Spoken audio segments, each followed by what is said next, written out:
for years in the archive, and so what I'm giving you here is a narrative overview of my archival research.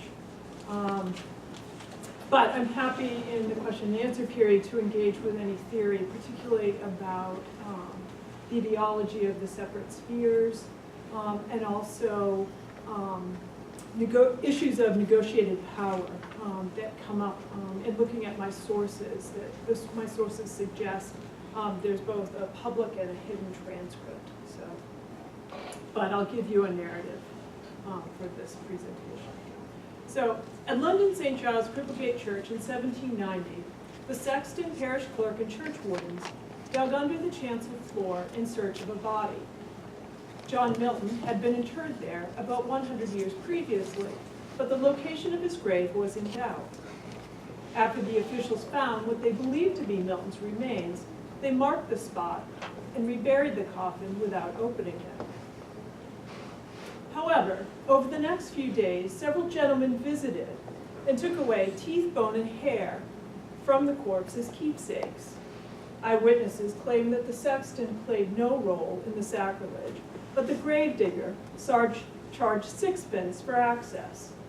Apparently, the price dropped to 3 pence and then 2 when workmen barred entrance to all who would not pay them the price of a pot of beer.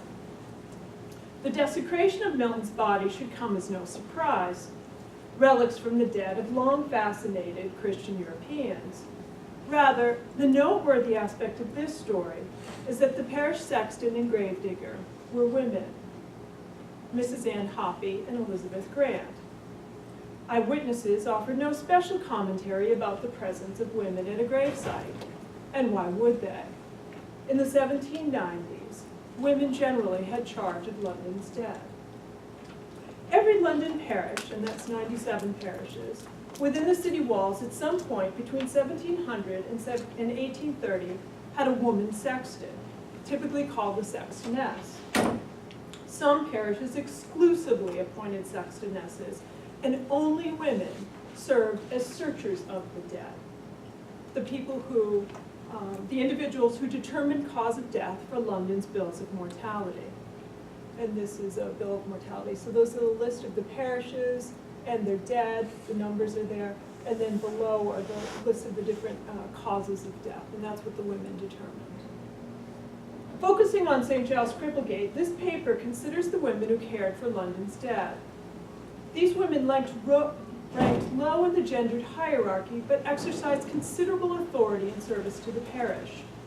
When women searchers demanded access to dead bodies during times of mourning, the power of the parish extended into individual households. When sextonesses seated parishioners in assigned box pews for church services, they gave spatial expression to and reinforced social class within the congregation. Dependent upon the parish for their livelihoods, these women, as public officers, reinforced a patriarchal structure that managed nearly every significant event in a parishioner's life. Above all, the women dealt with death.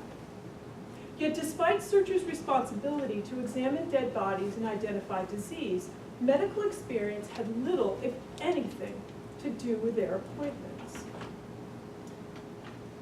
Instead, parishes sought reliable women from a pool of familiar but cheap labor within the families of parish officers and servants. By the mid-19th century, searchers and sextonesses disappeared after undertakers took control of the social life of dead bodies. Searchers emerged in the 16th century as part of a system developed to enumerate plague victims. During epidemics, London's parishes had responsibility for organizing a network of women who were ordered to view all corpses, ask about the circumstances of death, and report their decisions about cause of death to parish clerks who tallied the numbers for the bills. Social historians such as Rochelle Monkoff and Deborah Harkness have placed these women within a broad category of medical practitioners. Writing about 18th century searchers, Kevin Sienna speculates that medical men replaced women searchers in a competition that mirrored the men's rivalry with midwives. This paper offers a different perspective by investigating the politics of the parish, if I can get the paper. And so this is the inside of the parish I'm talking about, St. Giles Cripplegate.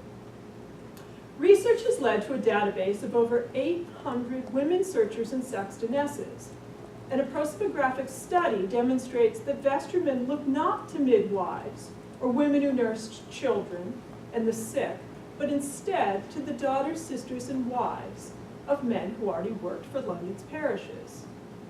Early in the 19th century, Elizabeth Dummer worked as Cripplegate's searcher, while George Dummer, either her husband or son, was organ blower, the person who pumped the bellows while the organist played. When Sexton Thomas Ayres, Jr. died in 1684, vestryman appointed Mary Ayres, his poor, distressed widow with 5 fatherless children. She held office for 43 years.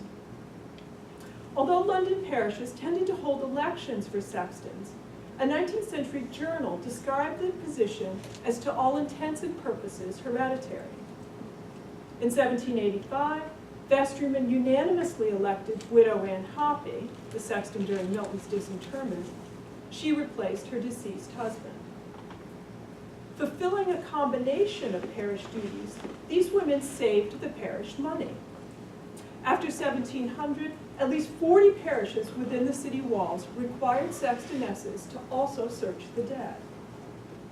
At Cripplegate, the sextonesses likely didn't do the searching job, but the parish kept them busy. They collected burial fees, had charge of the church and churchyard, cleaned the church, looked after the funeral hall, and supervised the digging of graves. Some evidence suggests that widow Ayres dug the graves herself. And here's Hogarth's depiction. The sextoness is the woman in the back with the keys. So sextonesses carried the church keys. They had charge of those. And they stood as witnesses at baptisms, marriages, burials, churchings, and all rituals performed in the church. Parliamentary legislation in 1754 required 2 witnesses at every marriage. Sextonesses typically took that duty. Widow Hoppy's signature appears frequently in parish marriage registers. She could have been the parish searcher, but the gravedigger, Elizabeth Grant, seems a more likely choice. And the church accounts make clear that during the 1820s, Mary Brooke and Mary Cossum, the 2 pew keepers, acted as searchers. Pew keepers, along with sextonesses, were the other common choice of individual to examine the dead. As to medical experience, out of 500 women post-1765, no reference to healthcare work appears in the parish documents. Additional research shows that only one of these women had any kind of medical association. That was Sidney Stubbins, Cripplegate's searcher in the 1830s. The 1841 census lists her as 65 years old and working as a nurse. Nonetheless, the records don't make clear whether her nursing experience helped her get her searching job or her searching experience helped her get a job as a nurse. Critics of searchers, and by that I mean both their contemporaries and historians who have written about them, rebuke the women for that lack of medical training and their use of colloquial language rather than a nosology of physicians. Yet, the General Register Office, and those are the men who replaced the women, their reports post-1837 were no better. And here on the left, this is actually from Cripplegate, and this is an example of the different causes of death that the women determined. On the right is an example of what the male registrars were doing in the 1840s. This one is actually from York, but the ones from Cripplegate are quite similar. I just didn't have a picture of that. So the registrars listed dropsy, mortification, carbuncle, and teething as common causes of death. In the 1841 report, old age described about 1/9 of the deaths, while a man and 2 women died of broken heart. Several died of grief. Indeed, The GRO specifically told the registrars to cite the popular or common name of the disease in preference to such as is known to medical men. Although William Farr, who was the man in charge, singled out natural death and suddenly by the visitation of God as best avoided whenever more definite information could be had. And you can see that the York registrar didn't get that memo because he lists suddenly by the visitation of God several times. Historians have assumed that Parliament established the General Register Office in 1837 to supplant women searchers with medical men acting as registrars. But as Edward Higgs has argued, the issue was property rights. The GRO's records of births, deaths, and marriages were intended to replace parish registers, not the bills of mortality. Yet even Higgs mistakenly claims registrars were physicians. Instead, lawyers represented the greatest number of initial registrars for London. Death certificates for medical officials were not mandatory until 1874. Of the initial registrars in the London area, 184 men, only 25 were medical men, and undertakers matched that number, and possibly exceeded it. It's actually quite difficult to figure out who the undertakers are because some men did that as part-time work, whereas surgeons and physicians, they had to have some sort of accreditation, so they were easy to count. The suggestion to involve undertakers in death registration occurred at all parliamentary discussions about improvements to parish registers. And the Registration Act put the onus on undertakers to report cause of death to registrars before any burial in England could occur. Since the registrar did not need to see the corpse, but only to ask some person present at the death about the cause, undertakers could take over that responsibility for them, and so they did. The transition away from women searchers and sextonesses to male registrars and undertakers ultimately signals the collapse of the parish's monopoly on death in the city. Overcrowding and concerns about disease, especially once cholera arrived in 1832, led to the development of cemeteries to replace city churchyards, and the undertaking industry played a crucial role in transporting the dead. At St. Giles Cripplegate, vestrymen frequently noted their worries about space for burials, and by the early 1850s, Parliament closed all urban churchyards.